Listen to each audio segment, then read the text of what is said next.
Você sabia que nem toda infecção sexualmente transmissível tem necessariamente algo visível, algo aparente, algum sinal, enfim, alguma coisa relacionada aí e aparente nas regiões genitais? Ah, ficou curioso, né?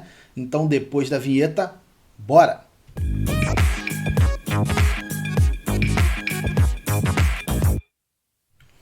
Fala galera ligada no canal Biouniverso 1, tudo bem com vocês? Professor Pedro aqui na área. E como eu falei, nem toda IST, infecção sexualmente transmissível, tem necessariamente algum sinal, alguma verruga, algum corrimento, enfim, algo associado às regiões genitais. Vide aí algumas hepatites virais que são aí inflamações de fígado, podem ter causa viral e, dependendo do tipo de hepatite, a transmissão, pelo menos principal, se dá por contato sexual, galera. Curiosidade bacana, né? Muita gente acha que infecção sexualmente transmissível tem que ter necessariamente ali um corrimento, uma verruga ali na região genital, independente de qualquer coisa, mas não é bem assim. E comecei com essa curiosidade porque justamente nessa videoaula nós vamos estar falando sobre algumas viroses, dentre as quais aí as hepatites virais. Então já comecei aí com essa curiosidade bacana para vocês. Sem mais delongas, bora colocar o material aí na tela e vamos falar aí dessas viroses de hoje, tá como viroses 2, porque nós já tivemos aí, já temos no canal uma playlist aí sobre microbiologia com uma série de aulas completas, dentre as quais nós temos aulas aí de vírus, introdução e tudo mais, características gerais. Temos também sobre classificação de acordo com o material genético e também aí a replicação viral. E tivemos uma aula sobre a Covid-19, totalmente voltada aí para Enem, ensino médio e os vestibulares em geral. Então essa nossa aula, no caso, ela já é a segunda onde nós vamos abordar as viroses. E nesse vídeo nós vamos tratar aí sobre a AIDS, as hepatites virais e o condiloma. Primeiramente, vamos estar falando aí da AIDS ou SIDA. AIDS, sigla em inglês, e a sigla, no caso em português, nosso idioma aí, seria SIDA, que significa Síndrome da Imunodeficiência Adquirida. Até sublinhei ali as letrinhas chaves, né? Síndrome da Imunodeficiência Adquirida. E como o nome diz, isso é uma síndrome, não é de fato uma doença. Não vou ficar entrando aqui no mérito nessa videoaula sobre a diferença de síndrome para doença e tudo mais, até porque, principalmente para ensino médio, Enem, vestibulares e tudo mais, que é o foco dessa videoaula, a gente vai tratar a AIDS como uma doença e não se fala mais nisso, beleza? E a AIDS, ou SIDA, Síndrome da Imunodeficiência Adquirida, ela é dividida em algumas fases que eu vou colocar aqui para vocês. A fase aguda, que é do contágio até algumas semanas, onde a gente tem febre, que está ali como cefaleia, a gente tem febre, a gente tem dor de cabeça, que está ali como cefaleia, né, o sinônimo, alguns sintomas aí de certa forma gerais, aí, genéricos, digamos assim, para uma série de doenças. Depois vem aí a fase crônica, de 6 meses até anos, onde o indivíduo de fato aí testa HIV positivo, e por fim a fase sintomática, que é a síndrome da imunodeficiência propriamente dita, onde o sujeito ele pode aí ser acometido pelas infecções oportunistas, beleza? Temos aí uma série de infecções oportunistas que podem acometer o indivíduo. Falando um pouquinho do agente etiológico, nós temos aí o vírus HIV. Vírus HIV, que é o vírus da imunodeficiência humana. Também coloquei aqui para você, vírus da imunodeficiência humana. E esse vírus, ele é um vírus de RNA fita simples. Já temos aí nas aulas anteriores de vírus, falando aí, explicando bem direitinho o que é vírus de RNA fita simples, senso positivo, senso negativo, retrovírus, né? Se você não está ligado, procura aí na playlist do canal, que vai estar lá a aula completona para você entender e depois você volta para esse vídeo aqui. Muito bem.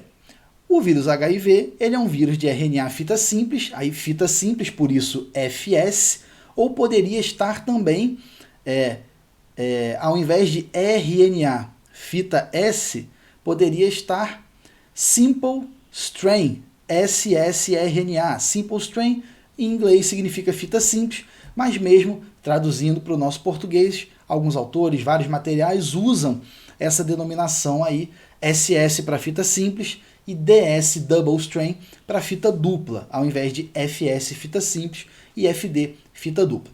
Fato é que o HIV ele é um vírus de RNA fita simples e ele é classificado como um retrovírus, ou seja, ele é um vírus que faz o que nós chamamos de transcrição reversa. Como assim?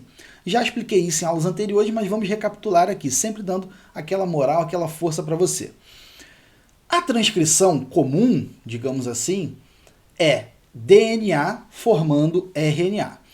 Os retrovírus fazem a transcrição reversa, que é, a partir do RNA, eles conseguem formar DNA, e isso graças à ação de uma enzima muito importante que eles possuem, que é a transcriptase reversa. Então, para recapitular, o HIV, vírus da imunodeficiência humana, é um vírus de RNA fita simples classificado como retrovírus.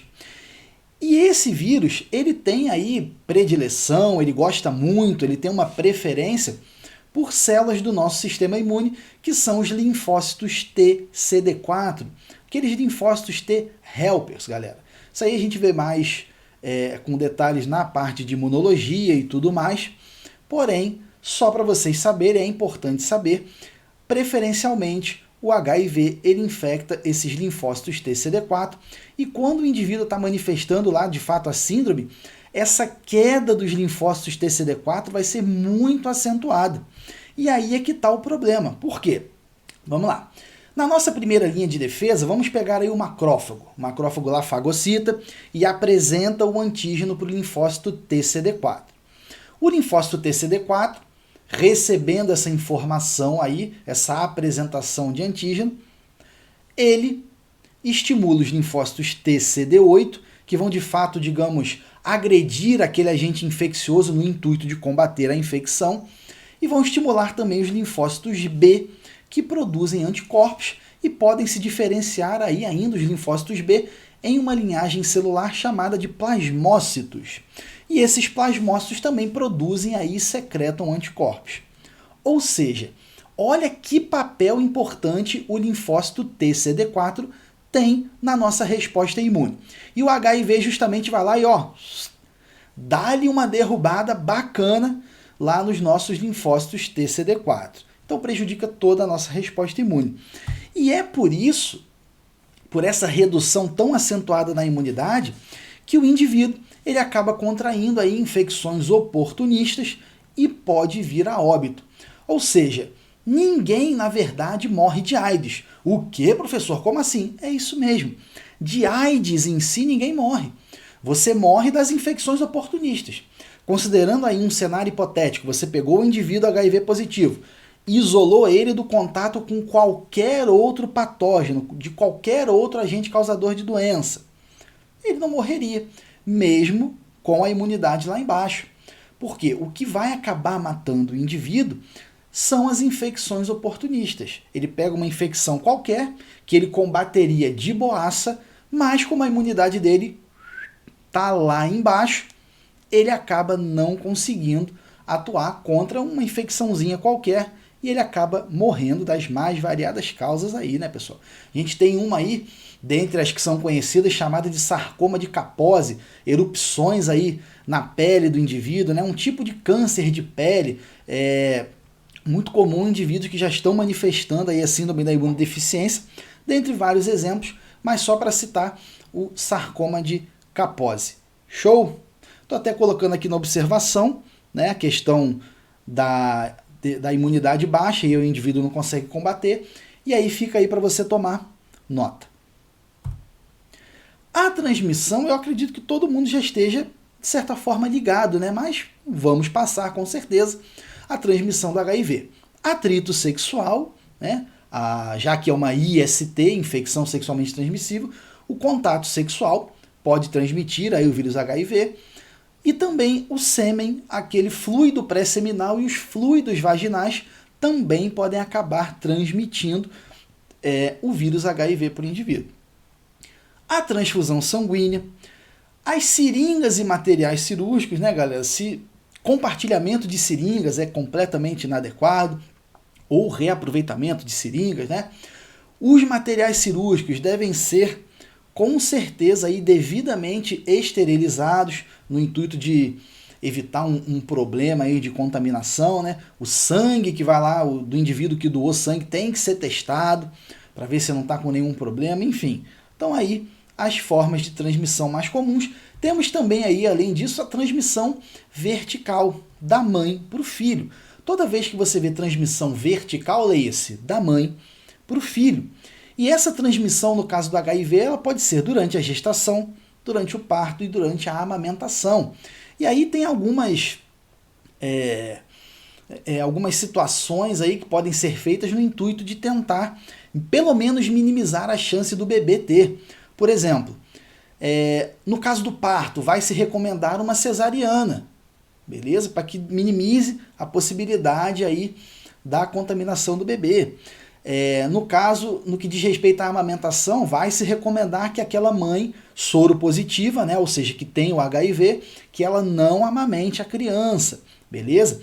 E como o bebê ele não nasce ainda com o sistema dele imune prontinho, bonitinho, tarará, tudo mais, fazendo-se um acompanhamento adequado desde que o bebê nasceu e etc e tal, existe aí uma boa chance do bebê não vir a ter o vírus HIV, beleza?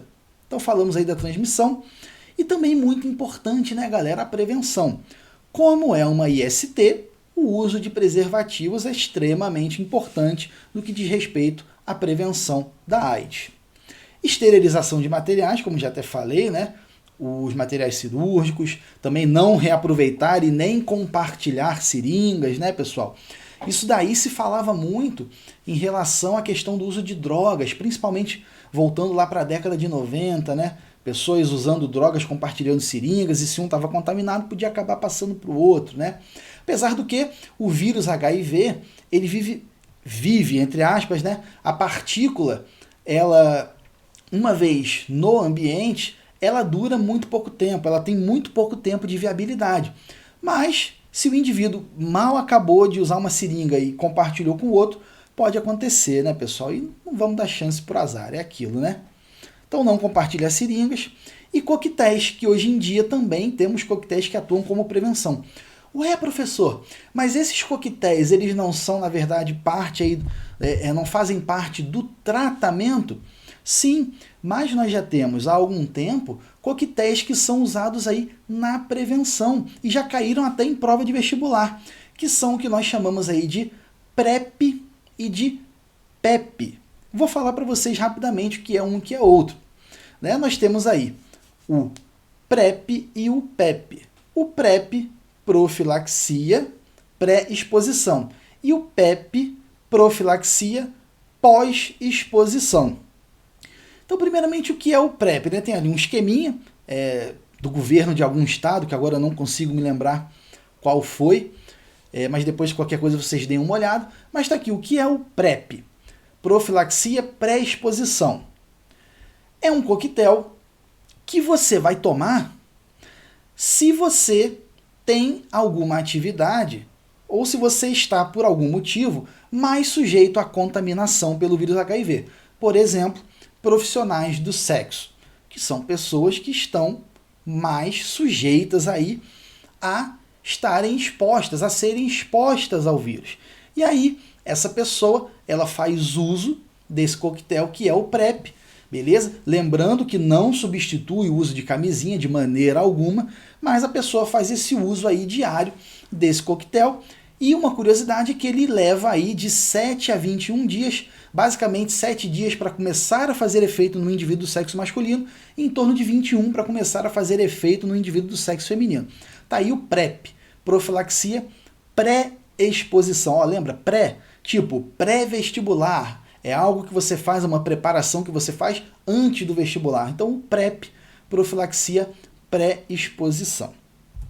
E o PEP, profilaxia pós-exposição. Um exemplo, o indivíduo teve uma relação sexual desprotegida e acha que pode ter sido exposto, ou até mesmo não teve uma relação sexual desprotegida, mas a camisinha estourou, ou a camisinha acabou saindo e acabou tendo um contato desprotegido. E aí, até 72 horas depois, ele pode fazer uso do PEP, beleza? Vai ficar fazendo uso do PEP por algumas semanas, né, desse coquetel, se ele achar que possa ter sido exposto ao vírus HIV, ele vai lá, procura a unidade de saúde, relata o que houve e ele vai fazer uso da profilaxia pós-exposição. E olha que coisa interessante, galera. Além do HIV, o uso dessas profilaxias, elas não se restringem à prevenção de um tipo de vírus. Além da prevenção contra a infecção pelo HIV, nós temos também aí o PrEP e o PEP podendo ser usados aí para prevenção de hepatites virais, que são sexualmente transmissíveis, da infecção pelo vírus HPV, enfim. Então é uma profilaxia para uma série de infecções sexualmente transmissíveis, beleza? Em relação ao tratamento, pessoal, nós temos aí coquetéis como o AZT. A gente fala muito do AZT, que foi aí o primeiro a ser utilizado, ou um dos primeiros, né? Mas a função desses coquetéis, em geral, é a de inibir proteases. Proteases estas que atuam no ciclo de replicação do HIV, sobretudo a transcriptase reversa. É claro que existem outras importantes aí no ciclo de replicação do HIV, falei isso aí bem explicadinho na nossa aula de replicação de vírus, né? Mas a principal ação é a do HIV, é sobre a transcriptase reversa do HIV. Inclusive caiu numa prova do Enem já, e de outros vestibulares também, se eu não me engano, falando sobre um medicamento chamado de Truvada. E o Truvada é um medicamento que é utilizado no tratamento do HIV e ele justamente inibe aí a transcriptase reversa. Temos também a combinação de drogas, e a combinação de drogas ela visa atacar diferentes etapas do ciclo de replicação viral. Ali está um errinho na etapas. Não, pessoal, etapas. Tem uma letrinha ali a mais. Perdoem aí o professor também é um ser humano, também erra, mas vida que segue. Etapas do ciclo de replicação viral. E o tratamento de combinação de drogas, o tratamento usando combinação de drogas, é um viés que vem sendo utilizado já há algum tempo, de forma crescente, não só para combater o HIV, mas outras doenças como tuberculose, leishmaniose, enfim. É uma terapia que tem uma série de vantagens aí, não vamos entrar nesse mérito, mas fato é que a ideia da combinação de drogas é combater diferentes etapas do ciclo de replicação viral. Além disso aí, os coquetéis, eles podem fazer nunca manifestar AIDS. Como assim, professor? É isso mesmo. Hoje em dia, o indivíduo que descobre cedo e dá início também cedo ao tratamento, ele pode ter uma vida normal e vir a nunca manifestar de fato a AIDS. Tão avançados já estão aí alguns tratamentos e tudo mais, se a pessoa fizer direitinho e descobrir cedo. Inclusive, algumas pessoas elas chegam a ser consideradas não transmissoras. Elas ficam com a carga viral tão baixa, mas tão baixa, mas tão baixa, que elas chegam aí a não serem consideradas transmissoras, beleza? E além disso, pacientes curados. Como assim, professor? É claro, a gente não diz ainda que tem cura para a AIDS, né? Mas existem 2 casos aí na literatura, com um intervalo de 10 anos entre eles, onde os pacientes foram considerados, sim, curados da AIDS. E o que aconteceu? Esses pacientes, eles eram HIV positivos e eles tinham leucemia. Precisavam de um transplante aí de medula óssea. E calhou dos doadores compatíveis, nos 2 casos, terem uma mutação. E essa mutação era justamente a ausência de um receptor do linfócito TCD4, que é o receptor CCR5, que é um dos receptores importantes para o vírus HIV infectar as nossas células. Olha que coisa bacana, né, pessoal? Então esses indivíduos eles receberam um transplante de medula óssea proveniente de indivíduos que tinham uma mutação, e essa mutação justamente consistia em não ter um dos receptores que vários tipos de vírus HIV também usam para infectar nossas células, no caso aí o CCR5, beleza? E aí, antes de nós irmos adiante, vou mostrar aqui para vocês um ciclo de replicação do HIV, não vou esmiuçar ele, nada disso, mas aqui as etapas dele. Então pensa o seguinte, se nós tivermos uma droga que atua aqui, show de bola. Mas olha só, e se nós tivéssemos uma etapa que atua aqui, outra droga, no caso uma droga que atua nessa etapa, ao mesmo tempo outra droga que atue nessa etapa, opa, estamos atacando diferentes etapas do ciclo de replicação viral. Bacana, a tendência é que a gente tenha um resultado melhor ainda, Então, por isso aí o lance da combinação de drogas. E uma pergunta que muitas vezes me fazem, já me fizeram aí várias vezes, é: professor, e se a gente tem aí um casal? Um é soro positivo, o outro não é. Como é que faz? Ah, boa pergunta. O parceiro que não é soro positivo, ele pode fazer, sabe o quê? O uso do PrEP. O uso do PrEP. É claro que não substitui camisinha e tudo mais, mas é recomendado, por exemplo, o uso do PrEP, aquela profilaxia pré-exposição, beleza? Que aí o indivíduo que não é soro positivo, ele fica mais aí resguardado. E é claro que o indivíduo do casal que é soro positivo, ele deve aí fazer o acompanhamento médico, fazer o tratamento, tudo direitinho, beleza? E ainda aqui, galera, a AIDS propriamente dita, nós temos aqui um gráfico aqui do contágio, beleza? A infecção primária aqui vai dar uma derrubadinha nas células CD4, aqui nós temos a contagem de vírus, E aí passou aquele tempo, a gente entra aí naquele estágio de latência, onde o vírus HIV ele fica lá quietinho na dele. É como se ele falasse: deixa eu ficar quieto aqui para essa pessoa me passar para o máximo de pessoas que puder e depois eu me manifesto. E pode ficar anos por aqui até o momento em que vai começar a manifestar de fato a síndrome da imunodeficiência adquirida, onde, veja, a carga viral ela começa a subir, a imunidade começa a descer, até um determinado ponto onde a imunidade é tão baixa, mas tão baixa, mas tão baixa, que começam aí as infecções oportunistas, e essas infecções oportunistas é que vão, de fato, levar o indivíduo aí à morte, beleza? Lembrando que não temos aí vacina contra o HIV. Recentemente saíram alguns estudos aí com alguns resultados promissores no que diz respeito para o desenvolvimento de uma vacina contra o HIV num futuro próximo. Então, vamos ficar aí na torcida, cruzando aí os dedos para que muito em breve, de repente, quem sabe, nós não tenhamos aí novidades bem interessantes acerca aí do nosso da nossa vacina aí para o vírus HIV, uma prevenção que seria aí muito bacana de se ter, beleza? Então, falamos aí desse gráficozinho aí que de vez em quando está caindo, então é bom você ficar ligado.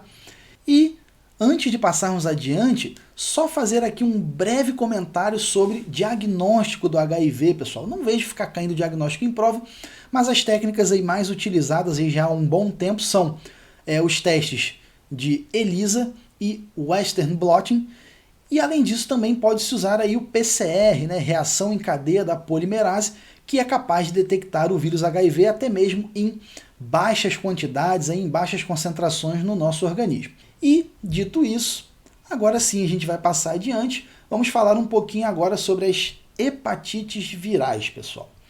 Hepatite, hepatos vem do fígado. It, essa terminação it, galera, vem de inflamação. Então as hepatites virais são inflamações no fígado. Pode causar febre, perda de apetite, vômitos, enfim, alguns sintomas genéricos. Não é muito comum ser cobrado sintomatologia, mas está aí. As principais aí, hepatites A, B, C, D e E, sendo que as hepatites A, B e C são as que de fato caem nos vestibulares, no Enem, na tua prova da escola, Se você está no ensino superior, aí não. Mas para ensino médio, no geral, hepatites A, B e C. A hepatite B, ela é uma IST, uma infecção sexualmente transmissível. A hepatite C pode ser. E por que eu digo pode ser? Simplesmente se considerava ela como IST e ponto. Porém, mais recentemente, avaliaram e viram que a chance de contágio, de transmissão do vírus da hepatite C por meio sexual era muito pequena. Então, se você até pegar livros de microbiologia que são renomados mesmo, eles já não colocam a hepatite C como uma IST. Botam no máximo ali uma interrogaçãozinha. Fato é que a hepatite B ela é uma IST. A hepatite C, para a gente se resguardar, a gente diz por enquanto que pode ser IST, até porque pode cair no vestibular ainda como tal, e foi o que aconteceu no vestibular FUVEST 2021. Até tem essa questão resolvida aqui no meu canal, vou ver se eu deixo aqui o link dela em algum lugar para você dar uma olhada, e eles consideraram ainda a hepatite C como uma IST. Então, fica aí a dica. Hepatite B com certeza é, hepatite C pode ser IST, existe a possibilidade. Em relação aos vírus que causam, hepatite A causado pelo HVA, a B pelo HVB e a hepatite C pelo HCV. Sendo que os vírus causadores das hepatites A e B são vírus de RNA fita simples senso positivo e o vírus causador da hepatite B é um vírus de DNA. Beleza, pessoal? Deixando aqui uma tabelinha com transmissão e prevenção. Hepatite A, transmissão basicamente é fecal-oral, beleza? E aí, lavar mãos, né, ter higiene pessoal em dia e tudo mais. E para ela tem vacina. Hepatite B, sangue, sexual e secreções, beleza? É uma IST, lembrando. Prevenção, como toda IST, uso de preservativos. E para hepatite B também tem vacina. Também tem vacina. A hepatite C, basicamente é por contato com sangue contaminado, beleza? E a prevenção, esterilização de materiais e, considerando a possibilidade dela ser uma IST, a gente incluiria ali também o uso de preservativos, né? O uso de camisinha, beleza? Então aí o principal das hepatites virais que pode aparecer numa prova de Enem, de vestibular ou até mesmo na prova da sua escola. Entendido? E para terminar, vamos falar aí do condiloma, também conhecido como condiloma acuminado, apesar de existirem outros tipos de condiloma, mas aí o condiloma ou condiloma acuminado, causado pelo vírus HPV, papiloma vírus humano ou vírus do papiloma humano, beleza? O vírus HPV é um vírus de DNA fita dupla e a transmissão é por contato com lesões através do contato sexual, galera. O condiloma é uma IST. E essa IST, ela causa infecção de pele e mucosas lá da nossa região genital.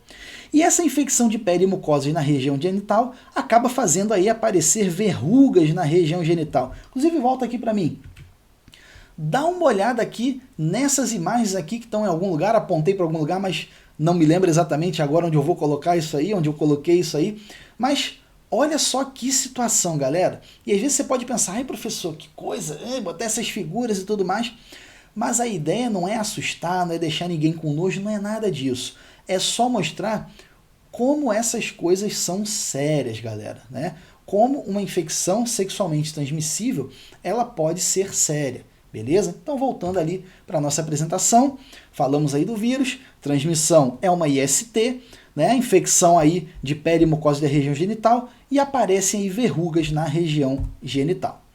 Tem aqui um esqueminha para depois você dar aquela lida sobre o HPV e ele está falando aqui algumas coisas interessantes. Existem aí mais de 100 tipos de HPV, sendo que alguns deles são responsáveis por 80% dos casos de câncer de colo de útero, pessoal. HPV é uma causa e tanto aí de câncer de colo de útero, tá? Existe uma vacina, né? Prevenção para o HPV, uso de preservativos, redução do número de parceiros sexuais, como para as ISTs em geral, né? Só que para o HPV existe uma vacina. Inclusive, essa vacina é recomendável aí para pré-adolescentes e adolescentes a partir de uma certa idade ir lá no posto de saúde e tomar essa vacina, né? Procurar uma unidade de saúde e tomar essa vacina. Só que essa vacina, repara, ela previne contra os tipos 6, 11, 16 e 18. 6, 11, 16 e 18. Beleza? E aí é o seguinte, Caiu uma vez num vestibular, uma questão discursiva, ele falava da vacina contra HPV, ele falava quais eram os sorotipos do vírus que a vacina protegia, né, contra quais os tipos da vacina ele protegia, e ele queria 2 razões para, mesmo considerando apenas o HPV, por que não deveria parar de usar preservativo mesmo estando vacinado. Ou seja, considerando apenas a infecção por HPV, por que mesmo uma pessoa vacinada não deveria parar de usar camisinha nas relações sexuais. E ele dava 2 justificativas que eram as seguintes. Primeira, a vacina não é 100% eficaz. Ele dava a eficácia na pergunta, eu acho que era 98%, 97%, alguma coisa assim. Ele dava a eficácia na pergunta, no enunciado. E aí veja, olha que assunto atual. Eu não sei quando é que você vai estar assistindo esse vídeo, mas eu estou gravando ele no dia 11 de outubro de 2021. Olha que assunto atual, apesar dessa questão da HPV ela ser um pouco antiga. Olha isso. A vacina não é 100% eficaz. Eu acho que você aí do outro lado deve estar pensando, eu já ouvi isso em algum lugar. Galera, isso mesmo. A vacina, ela não é 100% eficaz. Ela vai prevenir morte, vai prevenir casos mais graves. Em muitos casos vai prevenir sim que você pegue, mas não é porque você é vacinado que você vai sair por aí dando mole, fazendo um monte de coisa que não deve. Beleza? E a outra explicação era a seguinte. A vacina, ela não protegia contra todos os tipos que são sexualmente transmissíveis. Dá uma olhada aqui nesse esquema. Os HPV 16, 18, 31 e 45 são transmitidos por via sexual. Via sexual. Ó, 16, 18, 31 e 45. Então veja que dos tipos que a vacina pega, a gente tem o 16 e o 18. O 16 e o 18. Mas repara que dentre esses aqui que são transmitidos por via sexual, nem todos eles estão aqui na vacina. Ou seja, a vacina ela não protege contra todos os tipos de HPV que são sexualmente transmissíveis. Então aí as 2 justificativas aí que a banca pediu lá, né? E muita gente ficou de cara com esse papo aí da não eficácia total da vacina, enfim. Mas é algo que não é de agora, galera. Sempre foi assim e agora é que isso está mais em foco. Então aí as 2 respostas sobre o HPV, já falamos aí sobre a prevenção. Tem esse esqueminha aí para você anotar, para você bater print, para você dar uma lida depois com calma. E muito obrigado. Vamos ficando por aqui, chegamos ao final de mais uma videoaula. Só volta aqui para mim rapidinho, fazer aquele pedido maroto de sempre. Se você ainda não é inscrito no canal, dá aquela valorizada no trabalho. Se esse vídeo de qualquer forma que seja te ajudou, dá aquela valorizada se inscrevendo no canal, ativando o sininho, deixando o seu like, o seu comentário. Deixa também a sua sugestão de videoaula. Tá precisando de quê? A gente vai te atender com certeza aí na medida do possível. No mais, deixo aqui um forte abraço e até a próxima. Tchau, tchau.